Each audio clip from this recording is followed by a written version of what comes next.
Yeah ఇక్కడ చూడండి జూబ్లీహిల్స్ ఎన్నికలకు సంబంధించి రోజుకు ఒక సర్వే బయటకు వస్తూ ఉంది. సో ఒకసారి ఈ సర్వే గురించి మనం చదివే ప్రయత్నిద్దాం. లీడ్లో కాంగ్రెస్, జూబ్లీహిల్స్ ఉప ఎన్నిక తాజా సర్వే, రెండు పార్టీల మధ్య తేడా 6%. రోజు రోజుకు పెరుగుతున్నటువంటి కాంగ్రెస్ గ్రాఫ్, విజయంపై నేతల్లో ధీమా, సీఎం ప్రచారం తర్వాత మరింత మైలేజ్ అంటూ చూస్తా ఉన్నాం. ఇక ఇవాళ నుంచి నిన్నటి నుంచి జరుగుతూనే ఉంది ప్రచారం. ఇక రోజు సీఎం ఏదో ఒక కార్నర్ మీటింగ్ లో పాల్గొని మొత్తానికైతే జూబ్లీహిల్స్ ఎన్నికను చాలా ప్రతిష్టాత్మకంగా తీసుకున్నాడు. ఇక్కడ గమనించాల్సిన విషయం, నేను ఆల్రెడీ ఇంతకుముందు చెప్పిన, జిహెచ్ఎంసీ ఎన్నికల్లో బీజేపీ బీఆర్ఎస్ ఒకటే అయి పోయేటువంటి ప్లాన్ అయితే కనబడతా ఉంది. సో దాన్ని కంప్లీట్గా ఆ యొక్క అవకాశం లేకుండా ఉండడానికి అజారుద్దీన్ మంత్రి పదవి ఇచ్చేసిండు. ఇప్పుడు జూబ్లీహిల్స్ ఎన్నికల్లో ఆయన స్వయంగా రంగంలోకి దిగుతున్నాడు కాబట్టి ఆ గెలుపును సునాయాసం చేసే విధంగా ప్రయత్నం చేస్తున్నట్టుగా చాలా స్పష్టంగా అర్థమవుతోంది.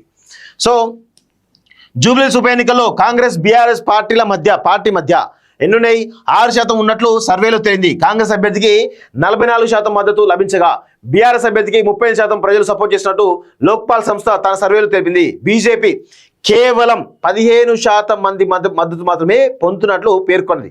మరో 3% ఇతరులకు లభించినట్లు లోక్పాల్ సంస్థ స్పష్టం చేసింది. జూబ్లీహిల్స్ నియోజకవర్గంలో వివిధ కేటగిరీల వారిగా సుమారు 3100 శాంపిళ్లపై అధ్యయనం చేసినటువంటి ఈ సంస్థ కాంగ్రెస్ పార్టీ క్యాండిడేట్ ముందంజలో ఉన్నట్లు తెలిపింది అంటూ చూస్తా ఉన్నాం. సో ఇక్కడ ఒక విషయం ఏం జరుగుతుంది అంటే, సర్వే సంస్థలు పోయినప్పుడు కూడా కొన్ని సర్వే సంస్థలు ఇచ్చినటువంటి రిపోర్ట్స్ నేను చూసిన. సో కాంగ్రెస్ పార్టీ వెనకంజు ఉందని చెప్పేసి తెలుస్తోంది. నేను కూడా దాదాపు కార్మిక నగర్, రహమత్ నగర్, ఎర్రగడ్డ, బోరబండలో తిరిగిన. అక్కడ స్థానికంగా ఓటు ఉన్నటువంటి వాళ్ళని అడిగితేనేమో కొంత కాంగ్రెస్ వైపు చూపుతున్నారు. అంటే ఒక 60% కాంగ్రెస్, 40% అంటే అట్లా ఉంది, దోబులాడుతూ ఉన్నారు. అంటే ఎక్కువగా పోయింది ముస్లిం కమిటీ ఉన్నటువంటి ఏరియాలు కాబట్టి అక్కడ బీజేపీ లేదు. సో కాంగ్రెస్ అంటా ఉన్నారు. సో ఇటు బీఆర్ఎస్కేమో 40%, 30-40% బీఆర్ఎస్కి అంటా ఉన్నారు. సో ఇక్కడ మొత్తంగా నాన్ లోకల్ ఓటు లేని వాళ్ళని అడిగితే అవుట్ రైట్ బీఆర్ఎస్ అంటా ఉన్నారు. అసలు వాడు అక్కడ ఓటరా కాదా అనే విషయం సర్వే సంస్థలకు కొంత తెలియట్లేదు. ఎందుకంటే సర్వే సంస్థలు చేసేటువంటి సర్వేలన్నీ కూడా ఈరోజు ఎవరో ఒక 4-5 అబ్బాయిలు, డిగ్రీ చేసిన అబ్బాయిలు పంపిస్తారు నాన్ లోకల్ వాళ్ళు. వాడు క్లియర్గా ఇక్కడ ఓటరా కాదని అడిగే పరిస్థితి లేదు.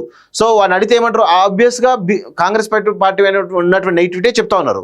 కానీ జూబ్లీహిల్స్లో ఉన్నటువంటి స్థానిక పరిస్థితుల దృష్ట్యా స్థానికులను, ఓటు ఉన్న వాళ్ళని కనుక అడిగితే ఆ మాట వేరుగా కనబడుతుంది. అంటే వాళ్ళ మెయిన్ ఏంటంటే నవీన్ యాదవ్ బలం అనేది చాలా స్పష్టంగా కనబడుతూ ఉంది. నవీన్ యాదవ్ బలమే ఇక్కడ వాళ్ళకి కొంత పాజిటివ్గా కనబడుతున్నట్టు తెలుస్తూ ఉంది. కాంగ్రెస్ పార్టీ పైన ఉన్నటువంటి నెగిటివిటీ అవుతుందో అదే కొంత మైనస్ అవుతుంది తప్ప గెలవడానికి చాలా పెద్ద ఎత్తున స్కోప్ అయితే కనబడుతూ ఉంది.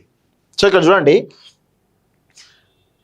ప్రభుత్వం అమలు చేస్తున్నటువంటి సంక్షేమ పథకాలు, డివిజన్ల వారీగా జరుగుతున్న అభివృద్ధి పనులు కాంగ్రెస్ పార్టీకి లాభం చేకూరుస్తాయనే విషయాన్ని స్పష్టం చేసింది. అంతేకాకుండా స్థానికంగా బలమైనటువంటి యువ నాయకుడు నవీన్ యాదవ్ను బరిలోకి దింపడం విజయావకాశాలు మరింత మెరుగుపరిచినట్టు వివరించింది. నిత్యం ప్రజలకు అందుబాటులో ఉండే యువ నాయకుడిగా ఆదరణ ఉన్నట్లు సర్వే సంస్థ గుర్తించింది. అధికార పార్టీ వైపు మొగ్గు చూపడం వల్లే స్థానిక అవసరాలు, అభివృద్ధి పనులు జరుగుతాయన్న ప్రజల భావన కాంగ్రెస్ పార్టీకి ప్లస్ పాయింట్ అని లోక్పాల్ సర్వే వివరించింది. దీంతో పాటు ఎంఐఎం మద్దతు, హెచ్వైసీ సల్మాన్ ఖాన్ నామినేషన్ తిరస్కారం గురవడం మైనార్టీలో కాంగ్రెస్ బలాన్ని పెంచిందని క్షేత్రస్థాయి పరిస్థితులు వివరించింది. దీనికి తోడుగా మైనార్టీ సంఘాల నాయకులు మద్దతు కూడగట్టడం కాంగ్రెస్ కు మేలు చేకూరుతుందని తెలుస్తోంది. పట్టు కోల్పోయిన బీఆర్ఎస్ వర్కింగ్ ప్రెసిడెంట్ కేటీఆర్ ఎన్ని ప్రయత్నాలు చేసినా ఒక మహిళ చుట్టూ రాజకీయం చేసిన బీఆర్ఎస్ క్షేత్రస్థాయిలో పట్టు కోల్పోతుందని కాంగ్రెస్ చెబుతున్నది. అంతేకాకుండా గత 10 ఏళ్లలో జూబ్లీహిల్స్ పై బీఆర్ఎస్ ప్రదర్శించిన నిర్లక్ష్యం ఆ పార్టీ విజయావకాశాలు దెబ్బతీసిందని వివరిస్తున్నది.